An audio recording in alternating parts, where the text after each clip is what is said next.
Hit him with that intro. You are here and now with Brandon and Joe. I'm Joe. And I'm Brandon. And this is Here and Now, episode 21. Yes, sir. We got a very special guest. Very special guest. Not special. Special to me, bro. Drummer of Hell Night. Hell yeah. All around badass. What's up, man? What's up, dudes? How you been? I'm good. That's it. That's the podcast. That's it. it. Bye. I'm here with Brandon and Jofus. Brandon That's what and you guys Jofus. used to call each Jofus. other when you were young. Jofus? Jofus. Brandon. Jofus. And what do we call him? Brennan. Brendan. Brennan. Can never Jofus. pronounce our names. Jofus. It's funny I'm like, these because dudes are going to be stupid when they grow up. I'm still stupid though. What the fuck? Yeah, that's true. He's like, I'm No, he's like, seriously what the though. fuck? Anytime I say my name, I still do the same shit. I'm like Brendan. Brandon. Here and now with Brandon and Joe. I'm Joe. I'm Brendan. He forgets the D. Don't know how I'm to Brennan. say your own name, man. Shame. It is what it is, man. It's that ammonia. Yep. That ammonia was good, wasn't it? It was pretty good. It's I'm a nice energized. Well, how you been, man? I've been good. Life is really good, man. The coronavirus has treated me well. I don't know Yeah. how else to say that, but it hasn't affected me negatively. Never Okay. caught it. You haven't caught it yet? Haven't caught it. Nope. Been around every motherfucker that's caught it No shit. too. Same with me. Yeah. Everybody around me has it, and I'm like, Hell nope. yeah. Dodging it. Oh, I seen you post that. You posted like the I'm Matrix no. guy. Some dude I work with just tested positive for it the other day. No A shit. truck driver. I'm with him all the time. I'm like, well, okay, I guess I might have it. And I'm like, nope. Do you get tested? No. Like so he probably has I it. You get might the have rock- it right now. Asymptomatic. Yeah. No, I swear I got it though already. Like when this first happened, like I was out for like 2 weeks, man. I couldn't breathe. I had the shakes, had no appetite. Mm. Like I swear I got it already. So Could've. hopefully that was the case. Yeah. Well, that happened to me too, like in February before we even knew of COVID, you know. But I got the antibody test and they said I didn't have it, but who knows how accurate that was. Because I Right. literally had like the symptoms, everything. And I had like a cough for like a straight month. You know, it was bad. Hmm. But yeah, it is what it is. We could have had it, never known it too. That's Yeah. that's the whole deal. yeah. You know. Yeah, At my this sister just point. had it. She Oh, just really? had it, yeah.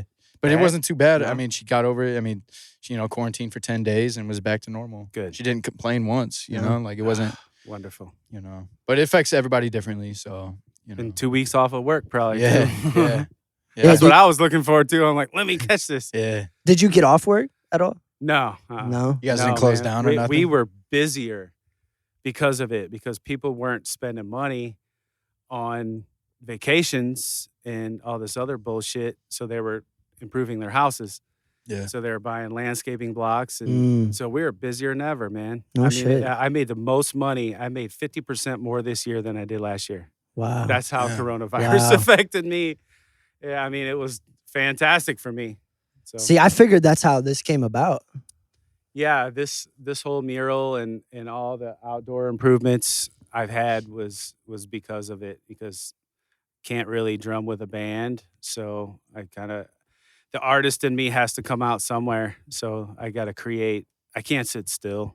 Yeah. I, I'm the same way. I can't do it. I my mind starts going crazy and I start thinking about weird shit. And I'm like, man, I gotta get up. I gotta build something. Yeah. And this is all stuff free from work. So I'm like, man, I'm just gonna create. I'm not Yeah. gonna sit on my ass. I'm gonna make something. Yeah. Do something. Yeah. Stay busy. Yeah, that's how I am too. That's a cool thing about hip hop, because I could still, the homie could send some beats over, and I could still make music this whole COVID time. Like with you, I'm sure like you couldn't link up with your band as you would like to, you know. Nope. I saw those guys maybe once or twice, and but I didn't even touch the drums for a year. Dude, When this all of 2020? really? dude, the last practice we had was like mid-March, and we were like, okay, well, I guess we gotta put this on hold for a while. Let's see what happens. And then my drum sat over at the practice space, and then I was like, I'm gonna get real good this year. I'm gonna just drum because there's nothing else to do. yeah. And then I didn't. And I sat on my ass for a while, and I was like, no, I got to create. So I had to put it aside. Not had to, but I just wasn't feeling it. There's only so many Led Zeppelin songs you can play to and your own shit that you can play to. And I was like, man, I've been drumming for 30 years. I'll go ahead and just stop for a minute and see what else I can do.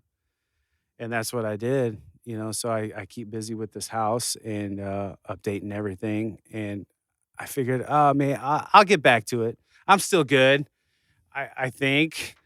And then a year later, I started playing because we had this live stream coming up. And I started playing. I was like, I suck. I'm so bad. I'm so bad. Was that a scary feeling? Oh man, I was so shameful. I was like, I could have been playing this whole time and I just blew it, man. I blew it. I'm not a good drummer anymore. I'll never be a good drummer again. And then we practiced together at this warehouse that we recorded in for the show, and it came together. Like out of the blue. It was just like, we're back. Yeah. Okay, I don't suck. I had all my good gear. Yeah. I had all my good cymbals, my good stick, everything, and I ruled it. And I was like, okay, well, now I know I can take a year off and come back and jam it. Well, fuck yeah, you've been doing it 30 years, bro. Yeah. 30 years. Actually, I was watching some old home videos, and I posted it on Instagram. I don't know if you've seen it. Mm-hmm. But I was a little baby, and you're, I don't know, maybe 8 or 6. I don't know how old you were, but you were killing it, man. Yeah. How At old a young were you age when you started? I believe your dad got me a kit when I was, well, I might have been 8 or 9 when my folks got the kit from him. But I think before that, I had this little toy kind of miniature set when I was 6. Yeah. A different uncle bought it for me, and I was just jamming it. My parents were like, this kid somehow he knows what he's doing. So then that's when your dad was like, I'm getting rid of this old Remo kit. Come get it. And me and this old neighbor of mine went over to get it. And then ever since then, I was just like, yep, I'm a drummer.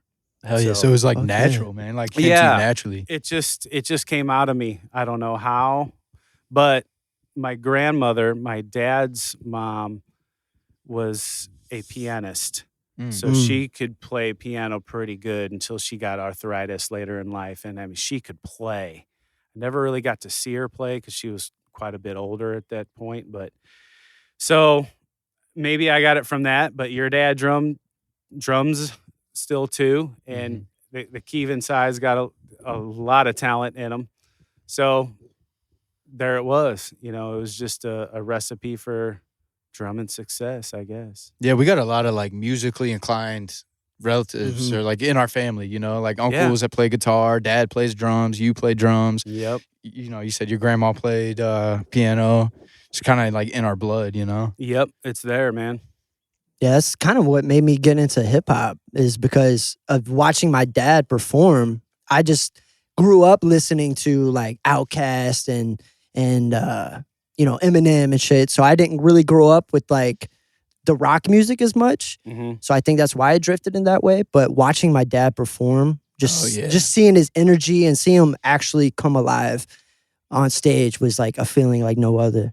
Yeah. And it's still badass to watch him, man. Yeah. My dad's 50. How old is he now? 56. 56. And he hasn't played in a while, but damn, like, do I love like to see him fucking just rip it on there. Oh yeah. Yeah. It's addictive. It's like you see that energy and you see what they can do, and it's like, man, maybe I can do that. Yeah. If it's in your blood, and then you're like, well, yeah, it's in my blood. And that's when you two rap, and it's like, there it is. Yeah. Boom. Got it. Now, did you ever feel a calling to anything else? Like, did you ever try picking up the guitar or singing or any of that? I can play keys a little bit. Like you could get me, some key part of some song, and you put a keyboard in front of me and I could probably figure it out. Nothing like crazy, but like little excerpts of like a Smashing Pumpkins album or something like that. Like I could ear play it Yeah. well enough. I could see you banging out some Beethoven. Yeah, So- yeah, right. Bum, bum, bum. And I've been teasing taking piano lessons because I had a stand-up piano for years, but I just didn't find the time, I guess. And I swore to myself, I'm going to take piano lessons because piano is a percussion instrument. Mm. So I was like, I'll get good at that too. Yeah. But it just, I don't know. There's so many other things to do, but Yeah. so that, and then, man, if you handed me a guitar, I might be able to diddle something out too, but nothing crazy, But I honestly think that I could, Mm-hmm. which kind of reassures me in my music career that, man, if I really had the time, then I could probably do it, But I don't know. Maybe I'm full of shit. Do you think that comes from a place of fear? Like, do you ever fear like being that successful? Because a lot of people fear success. I know I do. It's like, because No, you don't think so? No. I think with success in the musician terms, I think I could handle it, and I think I could be huge and have no problem because I have no stage fright. I've never had any performance issues. Like I could stand up in front of anybody and just do whatever. I could talk. I just think like if somebody doesn't like it or thinks I'm an idiot, then well, fuck them. Yeah, Like yeah. I'm just gonna do it. Yeah. Like, oh, that's fine. How did you Yeah. develop that? Like, were you always like that, or like? I don't know, man. I've always been kind of outgoing. I've always been, an extrovert, if you will. That's why I like this whole coronavirus thing. I'm like, I miss my friends. I miss my concerts. I miss seeing everybody and Oh, hugging yeah. people. And Yeah. so I don't know. I've always been I've never been afraid to actually put myself out there and I'm actually kind of surprised that I'm not rich off of music somehow. Cause I mean, that was always my dream, but did I give it 100%? No. Mm-hmm. There was always girls and other stuff. Yeah, just cars. partying. Yeah, I Yeah. mean, other stuff comes along, but I feel like I've done enough. So, Yeah. Well, Well, that's what's important is just being happy, like with what you've done. At what age were you like, all right, I'm fucking pretty good at this? I remember I was playing in the garage. Specifically, this is a good question. It was a specific moment. I was at my parents' house where I grew up, just a couple miles from here, playing in the garage. They finally let me bring the drums up from the basement to the garage. And we had this neighbor that was just this old bitch. Man, she was just not having it. She would mean mug you whenever you stepped on her lawn, kind of woman. Mm-hmm. Finally got the drums up to the garage, was playing, and she was hollering. She used to slam her door. She would never be confrontational about it, but she would let you know in other ways. But I was playing. I must have been 10 years old, and I remember learning the independence of my limbs. Mm. I think that's where a lot of drummers kind of learn or know when they have it, is when they can separate, is when they can click with their left and right in a different kind of way in the same time signature. So I learned independence and I was like, yup. I was like, this is it. I finally broke. That was my breakthrough moment. Mm. I knew. I was like, damn, this is cool. This is cool. And around that same time, my dad and mom put me in drum lessons. I was about 10 years old. Dale's Music right down the street from us. And they kind of taught me how to read a little bit, which was cool because I didn't know how to read music, but I got that real quick. And the drum teacher, after like 3 or 4 or 5 lessons, told my dad, this kid doesn't need lessons. He's going to do just fine on his own. Just Damn. he's That's all right. fucking- You know, yeah. maybe he'll figure it out through school. And I joined the band, you know, maybe in 3rd grade or 4th grade or something like that. So what are you, 8 or 9 years old, something like that. So, and then they taught me, you know, they kind of classically trained me how to, what was going on with music, not just hearing it, but seeing it. And so my dad pulled me out of lessons. And ever since then, I just did everything by ear. Damn. You know, Oh, shit. and then I could kind of read, well, you know, through school kind of helped me write it out. Like I can write drum music too. I mean, I couldn't write like guitar or flute or clarinet or something like that, you know, but I understand it, but I couldn't do that. But I think drum music is kind of one of the easiest. I mean, I don't really want to say that, admit that, but it is. It's kind of, it's a beat. It's solid. It's not like, oh, you got to follow notes up and down. It's cut and dry. It's kind of like tablature. If you've ever seen a guitar tablature. But yeah, so that was like a moment of like, cool, I got this. I got a teacher telling me that Yeah. And I'll that's learn. and that's somebody that you would pay to be there, and he's telling you don't even need to pay me anymore. This kid's gonna Yeah. be fucking great. You know, Yep. this dude's Yeah, gonna be at good. 10 at years it. old, that's crazy. That's to hear. insane. That's And, crazy. A funny thing about that story is that the guy who taught me, just maybe about a year or two ago, I remember his name. His name's Steve Bunk, and I remember seeing him years ago, like playing a gig, but I never touched base with him. But I ended up seeing him at a birthday party, maybe for my brother or something, or his girlfriend. I saw him there. So this is 26 years later. And I was like, hey, man, do you remember me? I was like, I'm Adam. I took drum lessons for you. My dad took me out. He goes, man, I do remember you. You were my first student. And Oh, this shit. dude, yeah, and this dude still gives drum lessons. Like, well, I don't know if he does it but he like drums for a living, kind of, and plays with bands and sells music equipment and stuff like that. So I reconnected with this dude 26 years later. Holy shit. And he was like, I do remember telling your dad that. I just said, this kid will just learn. And here you are. And we exchanged numbers and we're friends on Facebook. And he kind of knew of my band. He knows my singer because he works with them. And it was just like a small world, full circle. Yeah. Yeah. You know what I mean? It Yeah. just came around. I was shocked. I was like, that's incredible. That is That's incredible, crazy. dude. Isn't that cool? That is crazy because it's like even that much time later and you're still playing, and like he saw that in you from that early stage. You Yeah. know? And the Like, fact that he still remembers you. Yeah. Like, he's Yeah. still teaching after all them years, still Yeah. remembers you. Yeah, it's cool. It's rad, man.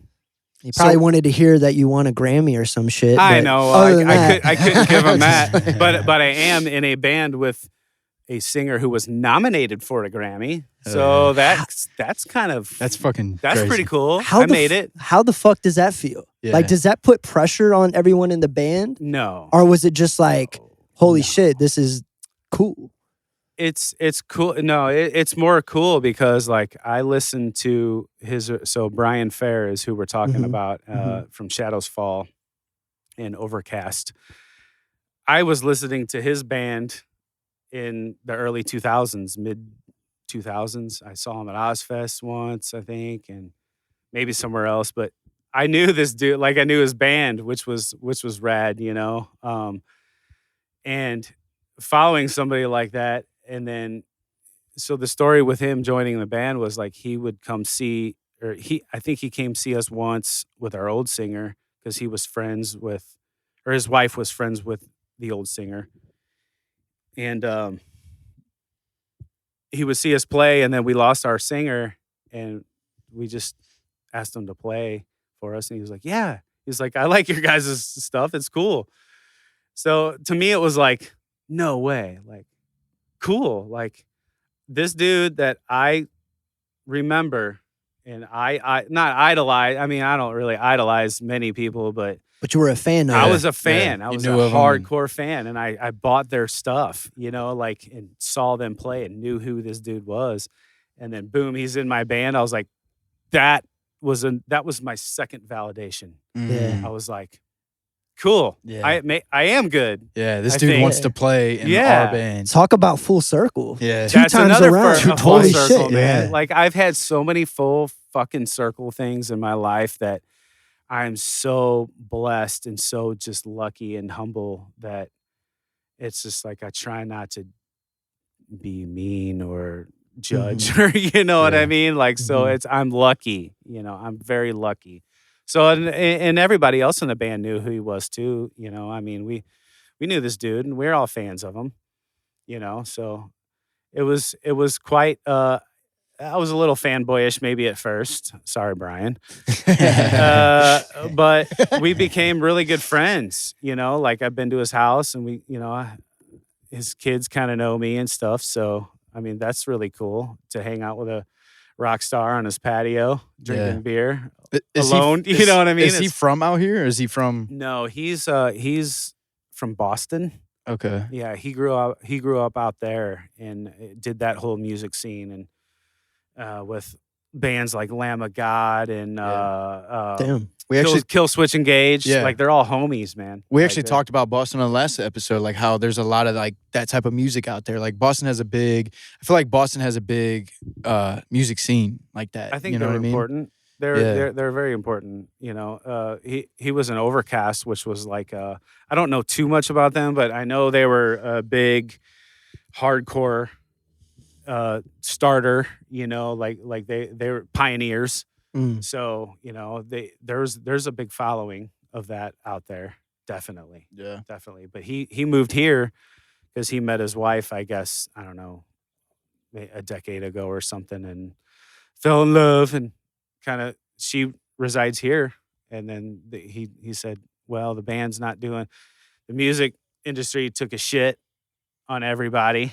So, you know, the band, I guess, wasn't doing crazy well. You got a tour. And then he had kids and he's like, well, I got to stick with the family Mm. Yeah. and hang Yeah. out, you know. So then he just became a permanent fixture of St. Louis. Mm. So that's kind of how that went. Oh shit. Yeah. Let's take it back a little bit. When did you first join a band? My first, I think my first band with a name was called Lear, Leer. Lear. Yeah, I don't know. I don't even know what the fuck that means. I think it's like a distant stare or something. Or I don't know. It was with some high school buddies. My friend Chuck and Ryan, bass player and guitar player, playing in mom and dad's basement over there. And for fun, maybe played some, maybe, I don't know, Smashing Pumpkins or some, you know, just some, whatever was on the cover radio music. when we were 13, 14. And so we started doing that and maybe even wrote a couple of our own songs. I even have a cassette tape that I haven't listened to probably since then that says Lear on it. And I'm like, oh man, this is cool. Yeah. I need to get a cassette player going again and figure out what the hell's on that Hell thing because it's yeah. probably a disaster. But yeah, so I was probably 13 or something, you know. Oh no, you know, one of the bands was No Doubt. I think we played a No Doubt song or two or something. Oh no shit. And then this kid Nick joined us, and he was a really good guitar player. So yeah, that was like the first real band, but that wasn't serious. And then after that, I think the next like real one was Cabinet 31, which I don't know if I ever showed you guys that stuff, but Mm-mm. it was cool. It was around like 99 or 2000 or maybe 2001.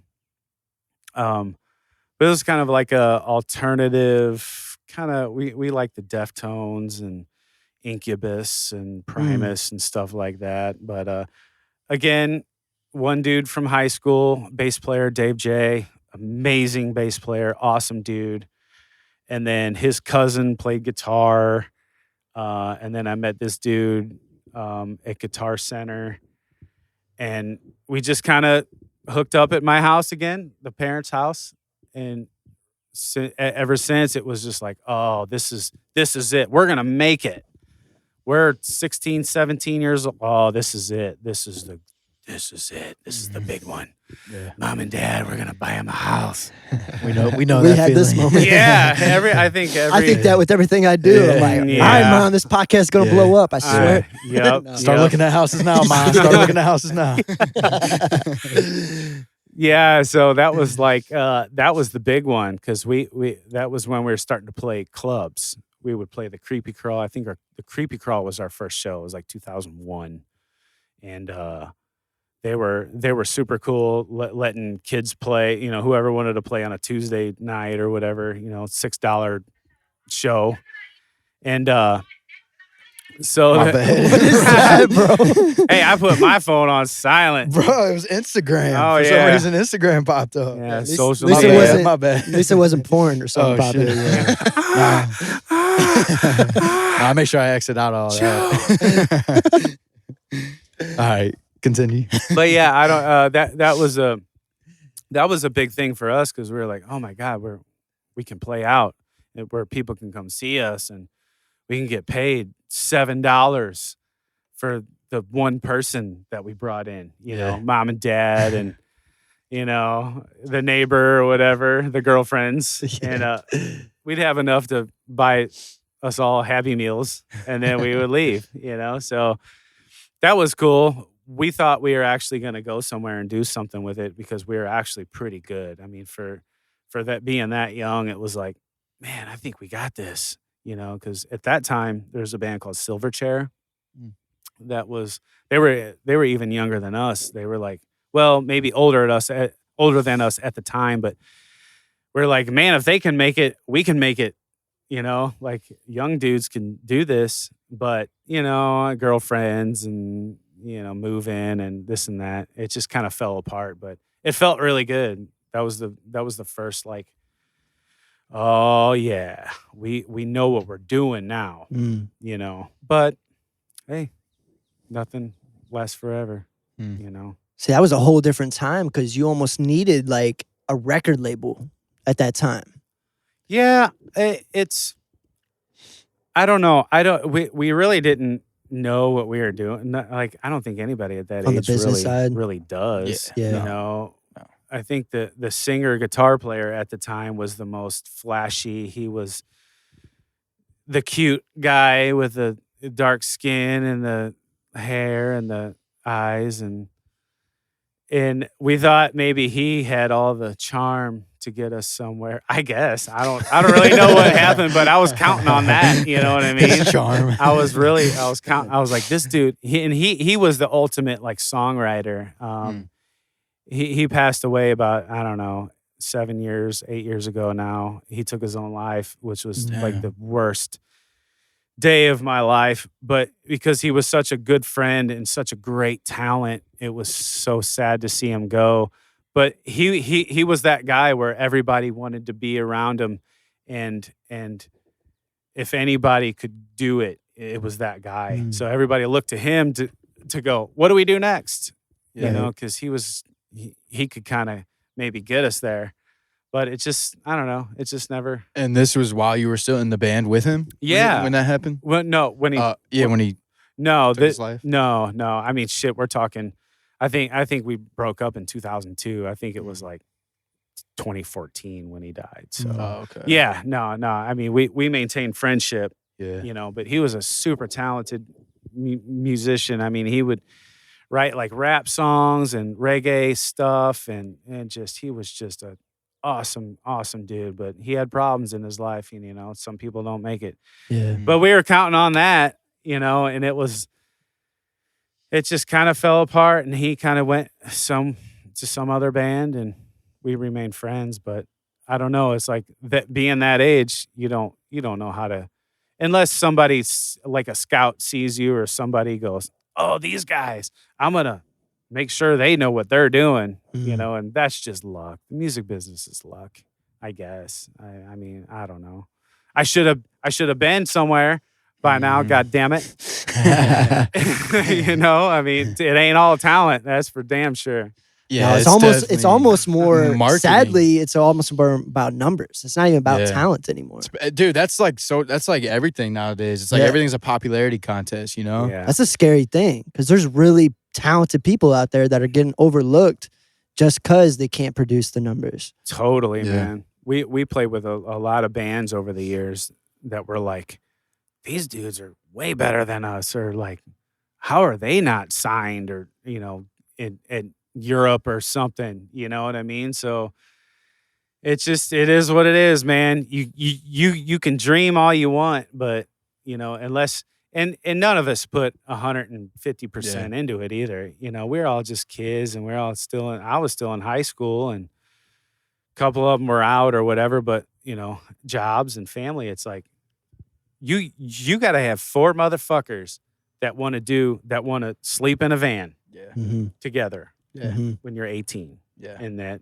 just, you know, it don't happen. It just don't. Yeah. Yeah, it's definitely hard to find people like that can be all on the same page, you know? Especially as you get older, man. Like once you start having kids, you bills and, literally kids. can't do that. No. You know, it's so fucking hard. Well, and I think Hell Night even could do something like that. You know, we have a decent following in St. Louis, you know, and we have a lot of support behind us and people that write about us and love us. You know, there's people I don't even know that they're like, oh, hey, you're in Hell Night? Cool. Like, I love you guys. It's like, oh, wow, cool. Give me some money. Yeah, dude, I see friends on my Facebook that I don't even think they know you and are wearing Hell Night shirts. Yeah, rad. Yeah, it's just, it's cool. I think it's dope because I'm like, that's my cousin's band right there. It's cool. I seen somebody out once with a Hell Night hat on, and I was like, I was like, neat. That's cool. Yeah. I mean, that's better than fame or something. You know? It's a good feeling to see somebody wearing your shit out in public that you don't even know, like a stranger. Cool, you know, man. It's definitely like humbling. Yeah, you know, you're like, oh man, if he only knew I was a dork, he would listen to my band. But you have done some pretty cool shit within music. Like you just traveled over to, was it France or Germany? So the band I went to Europe with was called the Lion's Daughter. And basically they're just friends of Hell Night, and I'm friends with I was friends with the bass player / singer way before that even happened, but you know, we just knew of each other, and their drummer couldn't go over there because he couldn't get the time off of work, and they kind of pondered on who to do it, and they asked me, and I was like, hell yeah. At first I was unsure because they're a little different kind of metal. They're, you know, there's like blast beats. I don't know if you guys know what a blast beat is, and it was just it's a little bit different style of drumming, which I can drum pretty much anything. I was in a jazz band, you know, a ragtime kind of band, so I can play. I can adjust. But at first I was like, oh man, this one song is so fast. Like I said yes before I even was like, definitely can do that. You know what I mean? So I was like, oh crap. But I had like 6 months to prep for it. I had a long time. So I was like, yes, I'll go to Europe to play with a band for free. Yeah. We didn't get paid, you know, but we got to be an opener on a tour that did pretty well. You know, there was maybe a couple sold out shows. No shit. Over there. So we're in France, Germany, Belgium, Switzerland, Italy, Austria, and something else. I mean, I think there was like 7 different countries. That's fucking amazing. For 14 days. Dope. Yeah. All in 14 days? All in 14 days. Not only did you get to travel, but you got to travel doing something you love. Like something that you love brought you to traveling and seeing these other countries that you never probably would have got to see, or you know what I mean? Like you probably wouldn't have ever went over there. Right. You know, like I'm so thankful that what I learned on my own pretty much got me to do that. Yeah. You know, and I'm very thankful for the dudes that Scott and Rick asked me to do that. I mean, it was just like awesome. Yes. Holy crap, I get to see the world. You know what I mean? And I had no intentions to go to Europe. You know what I mean? I mean, it costs a lot of money to go over there. You know, you got to have $5,000 just to fly and shit. You know, but we had a tour bus, and you know, we slept in a tour bus the whole time. It was like 22 of us or something, including the bus driver.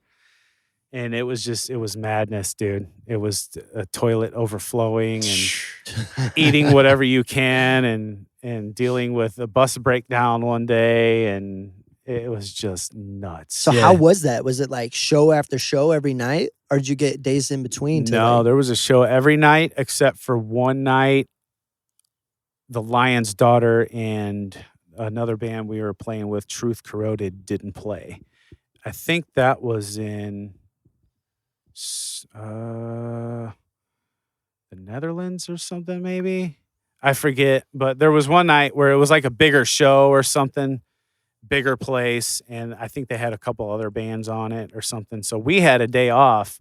That's right. Yeah, I think it was in the Netherlands because we were walking around smoking weed, which was rad, man. Like there's literally places you can just go in and buy a joint and just bars. You know, and just smoke. And a couple of the dudes on the tour smoked, you know, not everybody did, but that was our day off in the Netherlands. So we were like, oh, this is insane. This is cool. We can get stoned as hell. And then we walked to a brewery and got drunk and it was just, I couldn't believe what was happening. Yeah. You know? I mean, it was just surreal. And even that being your day off, when you're playing the drums, it doesn't even feel like work anyway. So it's all like, you know, it's all like a dope experience. You know what I mean? You're kind of right. But it kind of was work, though. It was definitely work for the headlining band, Misery Index, because, man, like they had to sound check. They had the separate drum kit. They had their separate kind of shit. They were the main event, so they had to really be on their A game because everybody paid to see them, and not the the other three bands. Yeah. So it was a lot of work for them, and getting packed up at 1 o'clock in the morning, and then getting to a city at 8 o'clock, and then.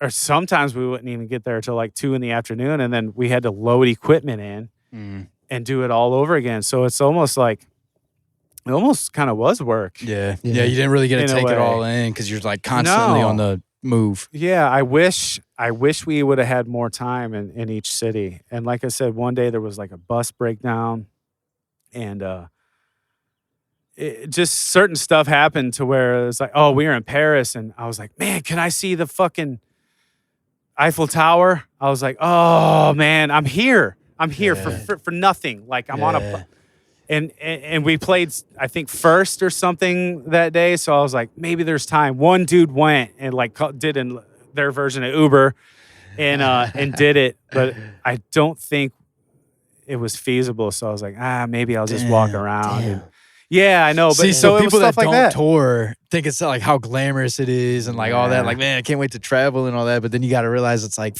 it's much more than just what you think it is. Maybe for somebody like Guns N' Roses or like somebody big, sure. Yeah. They all they got to do is show up and play a show but they play 3 hours or something. We had a half-hour set, I think. So yeah, I mean, it was over. It was over before you knew it. Mm-hmm. You know, you sound check and you did your thing, but.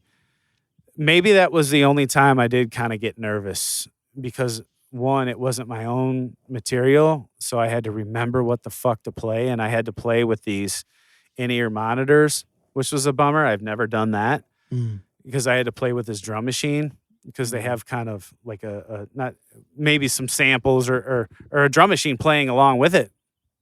So that was kind of weird. So I had to, and we only practiced, I think, like 4 times. Before that, these bastards didn't give me enough time. I didn't feel like they gave me enough time at first, so it was up to me, man. I had to play here. I did as best as I could to prep for that. And I think I did a pretty good job. You know, there was a couple little hiccups, but there's going to be a couple little hiccups. You know, the main band fucked up a couple times. Oh, so yeah. it's like, you know, you It's gonna happen. can't be too hard on yourself, but it was definitely a little bit of a job. Yeah. Man. It was. Oh yeah, I can see it. There was pressure. Yeah. We'll just say that. Well, fuck yeah, man. Because first of all, you're in a new country, and then learning With a different band. Different band. Not even I your couldn't main even band. imagine. Yeah.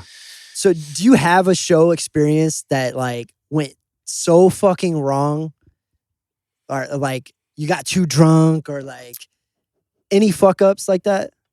Yeah. Stage fright, I mean, anything? there's I'm sure there's more than even a couple, but I think one that comes to mind, I think that's most significant to me is Hell Night was playing with, we got a show at the pageant, or no, Delmar Hall, that newer one with Helmet. I don't know if you guys know Helmet, but I listened to them in the 90s, man. I was a Helmet fan. Like, I know a lot of their songs. And granted, the new Helmet only has the original singer, but it was still Helmet. It was still Paige Hamilton. And we opened up for them, and I clicked off to God knows what. And I started the song off wrong and hit it, and Brian looked back at me. He goes, "Nope." I was like, "Shit, Nope. shit. This is my own fucking song.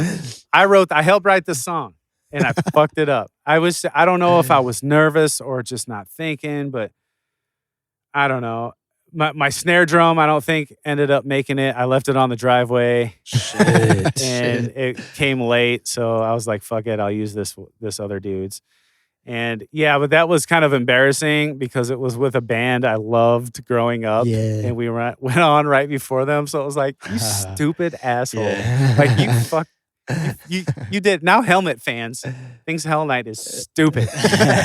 You just blew it, bro. Did you eventually get into the groove of things? though? Yeah, Was it I just mean, that one little hiccup? it just, here's the deal. It happens. Yeah. We're humans, and you know, I mean, there's times when the guitarist or the bassist or the singer fucks up, but Yeah. when they fuck up, it don't matter. Yeah, 'cause you got Nobody knows. Because you could just Yeah. keep going and then everybody's still vibing out. But if the drummer fucks up, it's all me, that's man. all It literally is. And Yeah. because you have nobody to back you up. Like No. I mean, know. that's the If- most important. No, it all comes down to me. And my singer one time, there was another show that I kind of fucked up.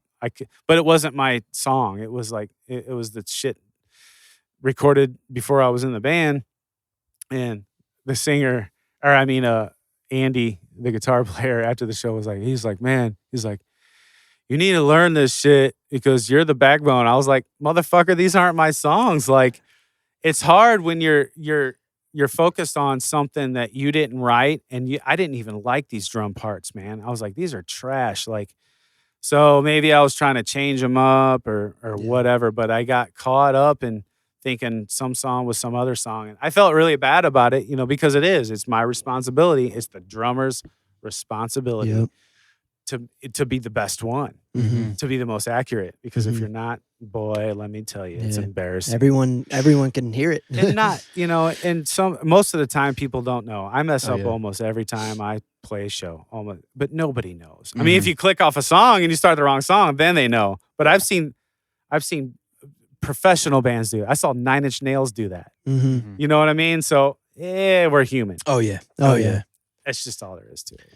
Yeah, there's been times when we used to perform, I forgot my lyrics, and that was a scary thing because all these people are just looking at you. I'm like, but luckily the beat's still going, and we never used our lyrics on our song, but I had him to back me up and shit like that. But like you were saying, it's nothing compared to like the actual backbone of the performance. You know? It's pretty embarrassing. Oh yeah, it's a scary thought because then you're like, fuck, what if I don't Yeah. remember anything? Yeah. You know? It's like everything you practice for Yeah. and everything you don't want to happen happens. Yeah.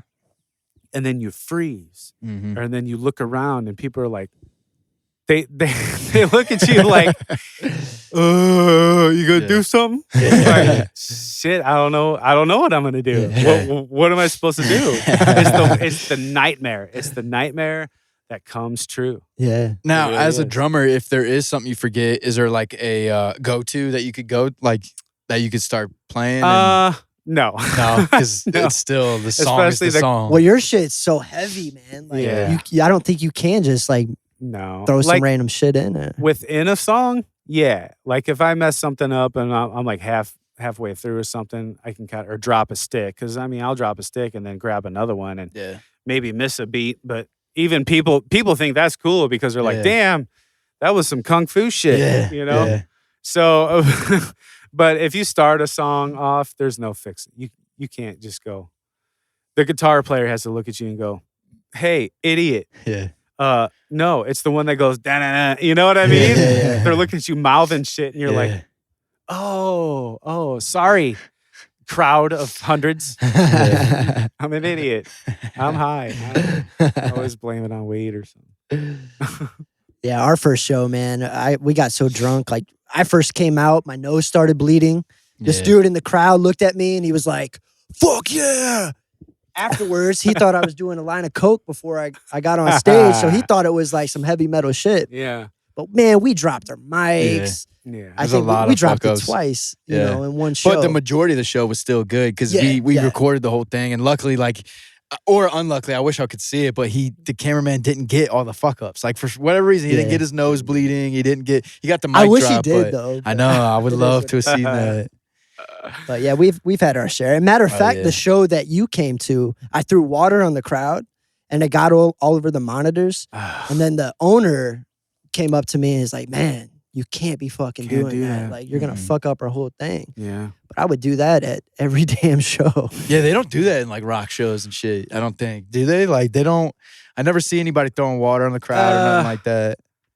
No, not unless like they're like Pantera or something. Yeah. You know, like if they're like a Riverport show or something, sure. Yeah. You know, but like a small club like that, nah. Yeah, I was doing it at a small show. There might be 5 people in the crowd. I'm taking water and just I don't know fucking 'em though. up. Dude, I saw a show at the Creepy Crawl when I was like 16, the Dillinger Escape Plan, and the singer had a torch on fire, and he was, I guess he was some kind of fire breather or something. He fucking blew on this torch with some flammable shit and fucking singed the crowd's hair, man. It was just like whoosh.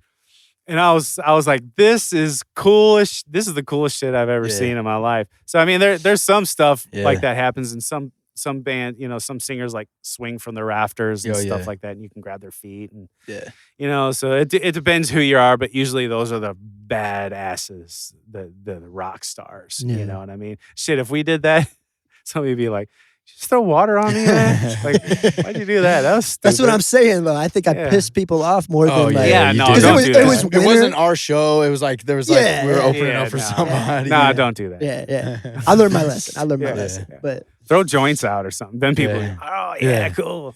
Yeah. Nah. That's what we do. We throw shirts out and shit. Yeah. Just whatever we could. But sure. Yeah, water's not good.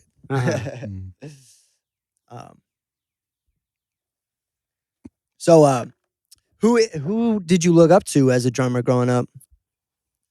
Oh man, that is a loaded question. Like the first one, like he's doing it. I want to do that. Man, as far back as I can remember, I loved Guns N' Roses. Mm-hmm. That was my first pretty much musical memory was hearing like Sweet Child of Mine. I know it sounds so cliche and it's like the biggest song on the planet, but that melody was super cool and I had to get the tape. So I guess I begged my mom and dad to get me that tape when I was like 6, and they got me that cassette tape, and then that was the drummer that I was like, I want to be that guy. It's kind of simple drumming. It's not like really intricate or really involved or anything. It's just really straightforward, hard hitting. And I was like, that's who I want to play for is Guns N' Roses. I mean, I would wear the bandana and I would go to grade school with ripped up jeans, pretending I was Axl Rose. Start a riot at Riverport. It was. I wish I was there. It was them, man. It was probably them, and then maybe shortly after that, probably was John Bonham from Led Zeppelin, because he was just another hard-hitting, kind of simpler, intro drumming kind of dude. I mean, I don't think there's one drummer out there that probably isn't into both of those guys. For sure, John Bonham. But it was my folks, hammering Zeppelin and the Beatles and all that stuff on me. So whatever they played, I was like, that's what I'm going to learn on drums. But probably John Bonham was very important because there was a drum book when I finally learned how to read music at like 11 years old. It was a drum book of maybe a dozen Led Zeppelin songs, and I could read it. I was like, yeah, cool. Now I can play it accurately. I already kind of knew it by ear. But when I could see it, that's when I was like, I can become a rock star. That dude is going to teach me. That's my teacher. My teacher was probably John Bonham and Steven Adler and the very early years, at least. Those were the two, man. Yeah, definitely. Now, who do you view as like the most talented? Because the dude from Rush, rest in peace. What's his name? Neil Peart. Neil Peart. To me, he was fucking talented as fuck. But I hate the band Rush. I hate it. I mean, I could hear the talent in him, but it just doesn't sound cool to me. It doesn't resonate with me, I can understand that. But watching him play is fucking insane. Like, he'll have a whole wraparound. Yeah. And a bunch of drums, and just watching him play was insane. Well, he was the guy that pretty much got me interested in buying DW drums. Like, I loved his kit and the way it sounded. I was like, those are some of the best sounding crisp drums I've ever heard. Like, how does he do that? And marketing, I mean, whether or not they're the best drum company, I don't know. I mean, but I did buy them, and I bought them, and they're the most expensive drums pretty much that you can buy. Like, it's literally, I was 18. I put them on a credit card. I was like, Neil Peart plays these. I'm going to buy his kit, so I did. And I was like, yeah, they're legit, man. Like, after not playing my drums for a year, I didn't even have to tune them. Believe that or not, I did not even tune the drums when we played our performance. So Neil Peart, he was a pretty big influence. Maybe he came a little bit later, but I can understand why you don't like Rush. They're kind of Lee's voice is kind of it's just and they had some silly ass 80s shit. They had some silly stuff. But man, as a whole, he was a great drummer. Yeah. Very approachable. I learned a lot of Rush growing up, and if you knew Rush, people were like, "Oh, you know how to play Neil Peart stuff?" It's like, yeah, that kind of meant you're cool and good. You know what I mean? But some of that was kind of flashy too. I mean, he had more drums than he needed. Yeah, he might have hit a couple of them once. You know what I mean? Yeah, what do you think about antics like that? Like, you have, the Tommy Lee's doing the circles, and there's like bands today that float out onto the crowd playing the drums and shit. It's kind of dope, but it's cool. But it's cool for just regular fans. You know what I mean? I mean, I think most musicians are probably like, dork. Yeah. Like, they think it's kind of hacky. Yeah, I don't know, but I mean, I like Tommy Lee. I think he's a great player. But what he did, it's a gimmick, dude. It's to get in girls' pants. It's to hype the crowd. It's to, anybody can do that. Didn't he do it on a roller coaster one time, like through the crowd? I think don't know. He did some shit like that. I don't know. Yeah, probably had his dick out too. Oh yeah. Yeah, I don't know. It's kind of silly, but I mean, that's for the big guys. If you're too big for your britches, you're gonna do that kind of shit. So, yeah. To me, I'm like, because in hip hop, I like that. Yeah. Like, I like Kanye West on a floating stage. I think that's like it's art. It's another form of art. Yeah, but if you're like a real like music head, like you just want the music, and then like that shit don't really matter to you, because you can just go and play vibe your out. songs. Vibe out to I could take music. it or leave it. Yeah. Sure, it's impressive. I've never seen. Well, no, I have seen Motley Crue, I think, but I didn't see that. But if I did, I would. And I was drunk, I'd probably be like, You'd be like, yeah. fuck I'd be like, yeah. yeah. Can't wait to see her. Especially if it's the first time you've You're seen porn it. with Pamela Lee. Cool. Yeah. Now, do you guys ever play to the crowd at all? Like get the crowd participating in any way or shape? Like for Motley Crue example, like they would get girls to flash their tits and shit. You know? I think my wife took off her bra once. No shit. Is that how you guys met? That would be a story. No, we were old You news. held on to it forever. We were old news by then. She just did it to be funny, to humor me, I guess. Yeah. But she took it off like under her shirt too, so it's not like she was. I was like, oh, well, that's sweet. But, you know, maybe show them. Yeah. But no, the crowd, man, reacts to Hell Night pretty good. We didn't really have to do much. We just came out banging and people kind of got it. But once Brian joined the band, it was because he has the image. He's got the dreadlocks that will kill you. Yeah. You know, I mean, you ever been hit by him? Like when he's head couple banging? Times. Yeah. They're all the way down to the floor, ain't they? Yeah, they're fucking long. Yeah. They would wrap around like the cymbal thing. And no way. Oh, shit. Yeah. They'd yank your cymbal or something. Oh my God, dude. Yeah. Nothing tragic has happened, but knock out someone in the crowd. You better watch out. That's all I'm telling you, you know. But it's cool though. And it's going to be really cool on this live thing that we did too, because there's a lot of that on there. You know, it's kind of more of like a show. Like, you know, we had to play in front of not a crowd.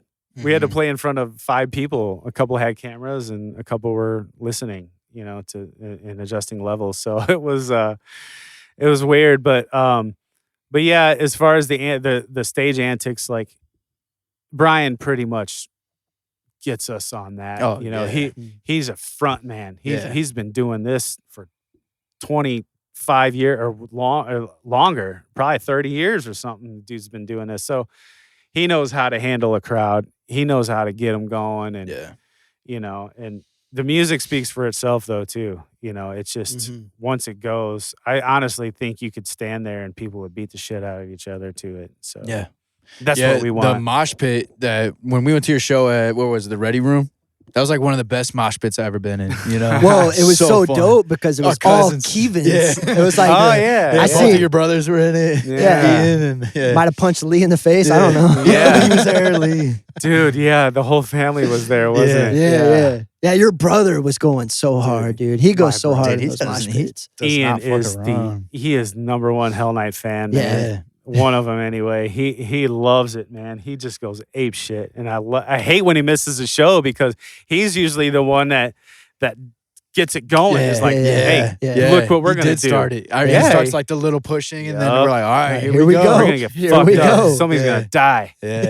Yeah. I love it. I love having my family around me, man, for support. Like, you just named 5 family members that were there. So, I mean, my dad was probably even there. My uncles. It's there. Just like, that's basically the Hell Night crowd is just Kevins and Arseneaus, you know. It's just, it's just, I'm lucky and I'm blessed to have everybody, you know, support me and us and all that I do and what I love doing, you know, because I mean, there's a lot of people that they just, a lot of families, they're just like, you do you, man. You see you later. And my dad doesn't love Hell Night. You know what I mean? He goes because it's a good time. He gets to see people, and sure, he might like some of it, but it's all like, I hate you, Dad. You know what I mean? It's music geared toward hating him, probably, but he's there in support, and he loves that his kids are doing something cool, and the young crowd is still active. And you know. Yeah, that's how our parents were, man. They came pretty much to our every show. Definitely never listen to rap, but they would. Mom especially would go hard to even listening to us. You know? She'd vibe out. And nobody else I know's parents really come to anything. That's true. That is true. That's the weird thing. Is like all these times I've ever played shows, either my mom or my dad is there or something. It's like, where's your mom? Your mom fucking must hate you. You must have been a shitty kid or something. Because my dad is here and he's like, fuck yeah. He's getting drunk and shit. I'm like, Your dad sucks, man. So none of the other band members' families show up like that? No, not really, man. Yeah, that's dope, man. That's cool to have that. If it's a big event or something, yeah, they might, like a landmark, but nah. Now, how did Hell Night start? Who started that? Isn't there, and who's all in the original band still? Like, who was all there from the beginning? So it started, I believe, the guitar player, Andy, and a friend of his from way back, Tim, started jamming or something. And Andy and Eric, the bass player, they were in a band together called Shame Club that did pretty decent. You know, they used to tour and stuff, South by Southwest maybe a couple times, but so they were in a band together, so they already kind of knew each other. So they just went in a different direction. They were kind of like a Shame Club was like a rock, kind of a Led Zeppelin driven. They were great, man, like great band. They fell apart, and Andy created some other band called Tilts, and I think Andy wanted to get into something more angry and just lethal, just more punk and fast. So he knew this drummer, and he already knew a bass player, and I guess they started this thing, and they had a different singer. They started out with a guy named Brandon, runs sound at a lot of these clubs. Didn't work out. They found this other dude. I guess Andy was friends with him, and it's just kind of a friend thing. You know, it just came together like that. It was just this angry thing that wasn't too serious, but they knew they could do it, and they did it for maybe a year. And actually, I knew of Hell Night before I was in it because I was a fan of Shame Club before those two ever knew me. And I was also a fan of Tilts, which was an incredible band, man. Like the drummer, he's since passed, but he was a guy I looked up to in the St. Louis scene. And they were so good, man. Just incredible musicians. And I would follow them and go to their shows. And then I heard Andy had a new band called Hell Night. I was like, well, I'm definitely going to check that out. So I went to see them play a couple times and just kind of became friends with Andy. And we were friends on Facebook. And like I said, after about a year of knowing about Hell Night, I used to post drum videos on Facebook I wasn't in a band or nothing. I wasn't drumming much. I was just playing along to stuff, kind of practice every now and then. But I would put these videos out of me playing with just random songs, just random metal songs. And one day Andy saw one, and they were losing their drummer. Their drummer moved. And he asked me, he's like, hey, I didn't know you drum. Like, cool. He's like, you're rad. You want to come try out? I was like, yes. And the funny thing about that is, so I tried out. They said there were a couple other dudes, and there was, but I already knew I had it. I was like, fuck all those other dudes. They ain't got shit on me, even though I didn't know who they were. But I was like, fuck that shit. Before they even asked me, I would go see Hell Night play, and I would talk shit to my wife. I would be like, I would fucking murder with that band. I would fucking destroy. I want to be in that band. And I was a fan. Like I bought I was the first one to purchase their EPs. Holy shit. Oh, shit. That's what Andy told me. He's like, you're the first motherfucker to pay. So they got me into a show for free and gave me a shirt. I was like, killer. Like, cool. I'm a fan. So before that, I was like, fuck this dude. I was like, I will drum his butthole out of this universe. That's hilarious. And then they asked me, and then their drummer left, and then he asked me to play. Yeah, and you kind of manifested it. Yeah, dude, I had it in my head. I was like, I would listen to their shit. I was like, man, I would do this here. I would kind of maybe change that up. Nothing against the old drummer. Yeah, he was a good dude, and he was a decent drummer. But I was like, I'm gonna crush this guy. And so I guess I won.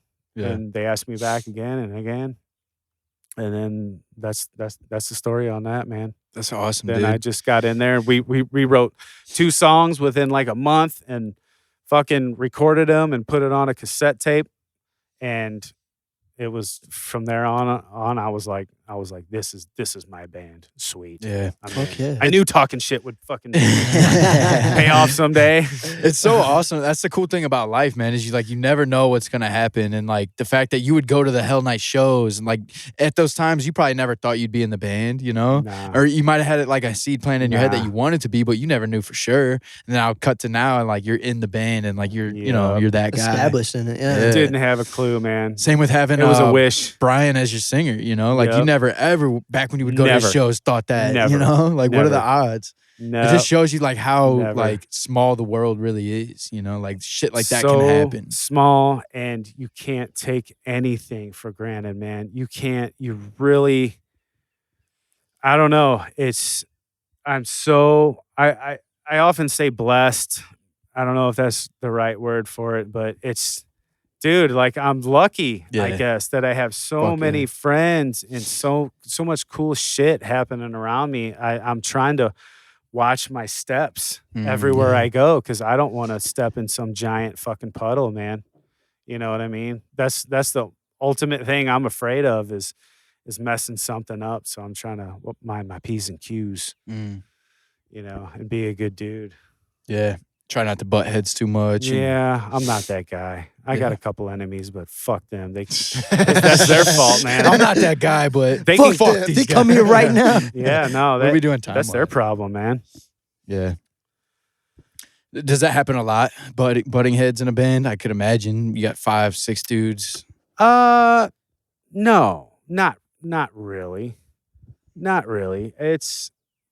There's a couple of times when we would record and I don't think I was prepared because, Andy in our band, he's a workaholic, dude. He plays guitar all the time. I mean, he is constantly writing. He's kind of like me. He's got to stay busy, man. But with him, it's music. So there's times when I don't feel like I'm prepared for something and we go into the studio and I'm like, I'm not fucking prepared. But maybe that's my fault because I should maybe play drums more and less worrying about my pizza oven. I don't know. So it's a sick pizza oven. No. It's like being married to 5 people that you're not married to. Yeah. So there's differences and there's things that you don't agree on, but for the most part, man, we're too old to fucking be. I'm the youngest one by like 7 years or something, dude. So I'm the most easygoing, I think, but I'm not really, so, yeah.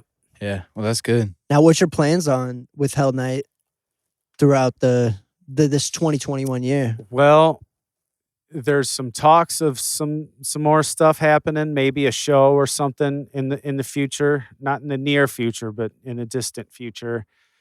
We're all going to try to get vaccinated. Well, they've all gotten their shots, but I still need to get mine. We're just going to kind of wait it out, man, to see who opens up first, who starts playing, how the world goes, if there's a third wave of this shit and everybody freaks out again and we can't get toilet paper.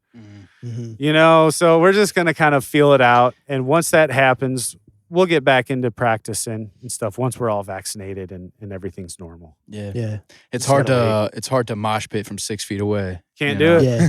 Can't It's do it. impossible. I want to hit people, man. Or I want to see people get hit. I don't want to have nothing to do with that shit, man. I never did. Yeah. But they can do it. It's funny.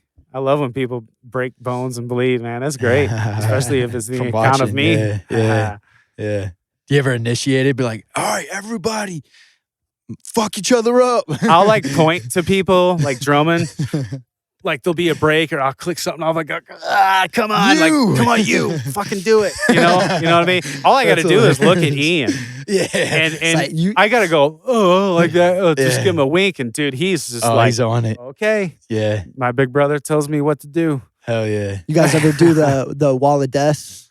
Wall of death. Or what's it called? Yeah, it is I think it is the wall of death, like where you guys they separate separate and then They run into each other at the drop of the beat. No, that's some Slipknot shit. Yeah, That's you might be crazy. Right. You might be right. fucking Dude, your show was Riverport. pretty fucking crazy. It was. bro. It's pretty. It They was get pretty- nuts. yeah, it Dude, was what do pretty you wild. think about people wearing ear protectors at your shows?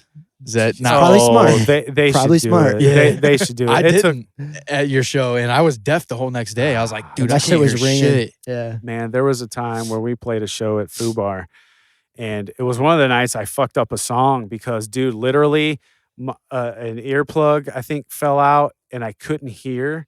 And so, like, between the song, I was like messing with my ear, and dude, my hearing went completely out in one ear. Oh shit. And I was freaking out. I was like, dude, did I just poke a hole in my eardrum?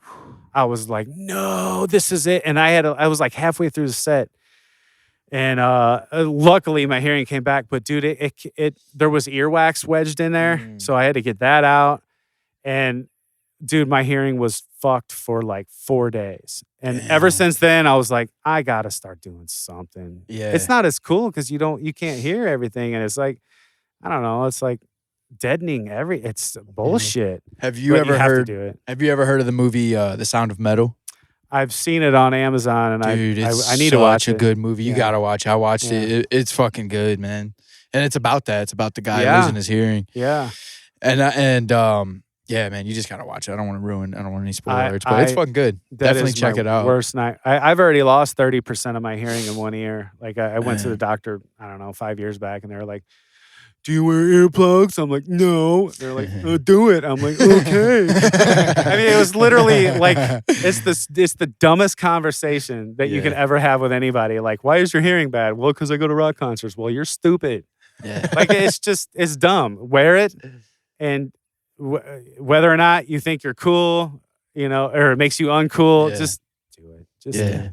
Yeah, let's set that ego aside and Set it aside. because it sucked, dude. The whole next day I don't was wanna like be hearing. deaf. Ding, Oh Yeah, yeah, man. it was ringing. It was ringing. It sucks. I watch like all these documentaries of like bands, like people, like what, like these old dudes. Like I was watching this Crosby, Stills, and Nash documentary thing, and Crosby, like he doesn't have any fucking hearing left, and he talks weird and stuff because he can't hear himself talk. So it's like this dude is in a classic rock band, Yeah. and I'm like, nah, I'll wear them. I'll be good. Yeah. All right, so you got this event coming up Yep. that you already recorded, right? Yeah, we recorded, and it's a live stream for the Sinkhole, Mm-hmm. and it's a 4-night deal. The first night is already over. It's consecutive Sundays. So this Sunday and the two after, there's, I don't know, like 40, not 40 bands. There's probably like, I don't know, 12 bands or something like that in this thing. And yeah, we recorded in this this kind of production music equipment warehouse with lights and good sound, and all these dudes there was like 6 people working on this, man, and it was so rad. They're so awesome and supportive and helpful. And so yeah, it's a big production because it's a legit company doing it, legit people running the sound, and it's flashy, and we actually made a show out of it instead of just standing there. It's weird not doing that in front of people, but we had to kind of liven it up and make it look like we're doing something neat. So, but yeah, we air the 11th of April with The Lion's Daughter.